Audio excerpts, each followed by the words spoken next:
बिस्मिल्लाहिर्रहमानिर्रहीम।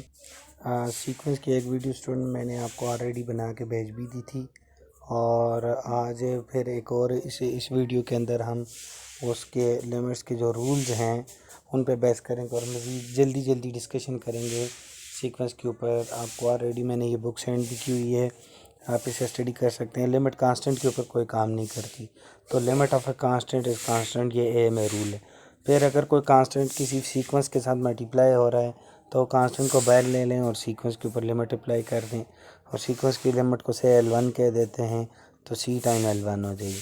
सर सी रूल में आपको सम रूल बताए हुए कि अगर दो सीक्वेंस हैं उनको अलग अलग लिमिट दी जा सकती है।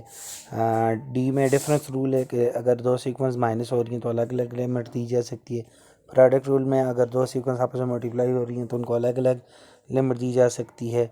और क्वोशिएंट रूल में आपको अगर दो सीक्वेंस डिवाइड हो रही हैं तो अलग अलग लिमिट दी जा सकती है। तो ये बहुत इम्पॉर्टेंट था कि आप इनको रूल्स को याद रखें। फिर नेक्स्ट ये है कि if F of X approaches to L as X approaches to infinity then F N approaches to L as N approaches to infinity. However, the converse is not true. That is, one cannot infer that f of x approaches to L as x approaches to infinity from the fact that f of n approaches to L as n approaches to infinity. तो यहाँ आपके पास कुछ examples हैं कि n divided by 2n plus 1 और n start from 1 up two plus infinity, ये b है। तो आपने फर्स्ट में इसके न्यूमरेटर और डिनोमिनेटर को n से डिवाइड कर दिया तो आपके पास ये सिचुएशन बन जाएगी। अब आपने क्वेश्चन रूल में अलग अलग limit the, limit of a constant मैंने आपको बताया कांस्टेंट होता है, नीचे भी 2 की लिमिट तो जो है वो 2 ही आएगी। 1 बाई इन्फिनिटी 0 होता है तो 1/2 आ जाएगा।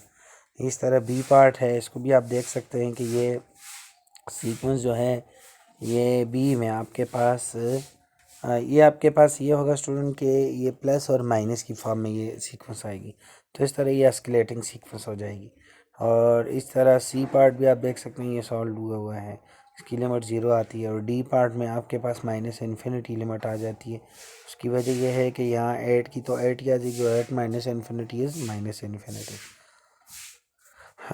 नेक्स्ट और कुछ क्वेश्चंस हैं, आप इनको खुद आपने स्टडी करना है, इनको सॉल्व करना है। एक थ्योरम है, sequence can not converges to a limit L, sequence converges to a limit L if and only if the sequence of even number terms and odd number terms both converges to L. तो ये कह रहे हैं कि जो sequence है वो L को कन्वर्ज करेगी सिर्फ और सिर्फ तब जब सीक्वेंस की इवन नंबर्ड वाली टर्म जैसे A2 A4 A6 और आड नंबर वाली टर्म जो आती हैं जैसे A1 A3 A5 वो भी सेम नंबर को कन्वर्ज कर रही हूँ। तो यहाँ एक सीक्वेंस है, एग्जांपल ली हुई है 1/2 1/3 स्क्वायर 1/2 स्क्वायर 1/3 स्क्वायर। तो इसकी ये converges to zero since even number terms and odd number terms both converges to zero. आप देख सकते हैं 1/2 स्क्वायर 1 नेक्स्ट आपके पास 1/2 क्यूब और 1 फला इस तरह आगे, तो ये converges to zero. Also 1/3 square ये भी ज़ीरो को कन्वर्ज कर रही है। तो ये थ्योरम की एग्जांपल थी। स्कीजिंग थ्योरम फॉर द सीक्वेंस ये कहते हैं कि अगर आपके पास कोई 3 सीक्वेंस हैं AN BN CN, लेकिन इनके दरमियान अगर ये सीक्वेंस पाया जाता है कि AN की मतलब AN सीक्वेंस की हर टर्म जो है वो टर्म वाइज BN से लेस या बराबर भी आ सकती है और वो less or equal to CN हो for all value of n behind some index n। तो जो अगर AN और CN की अगर लिमिट कॉमन लिमिट L रखेंगी तो BN की भी वही लिमिट L होगी। तो इसको स्क्वीजिंग या सैंडविच थ्योरम भी इसको कहा जाता है थी। और यहाँ फैक्टोरियल को आप चेक कर सकते हैं कि फैक्टोरियल क्या होता है। फैक्टोरियल हमारे पास स्टूडेंट होता है कि the product of the first n positive integer it is denoted by n factorial और रीड एज n फैक्टोरियल, और 0 फैक्टोरियल जो होता है आपके पास 1 होता है। नेक्स्ट हमारे पास क्या है स्टूडेंट, इसके बाद हमारे पास एक ये थ्योरम है कि if limit N approaches to infinity N absolutely में अगर कोई सीक्वेंस की लिमिट 0 हो तो then limit N approaches to infinity N is obviously 0। तो depending on the sign N either N is equal to N और एन जो होता है वो स्टूडेंट माइनस एन के बराबर है। दस वी हैव जो माइनस एन है वो less or equal to N and N is less or equal to N absolute. तो however the limit of two sides term is 0 and hence the limit of an is 0 by the squeezing theorem. Next आपके पास ये है कि example number 9 है आपके पास. Consider, ये एक sequence उसने लिया student. If we take the absolute of each of the term we obtain the sequence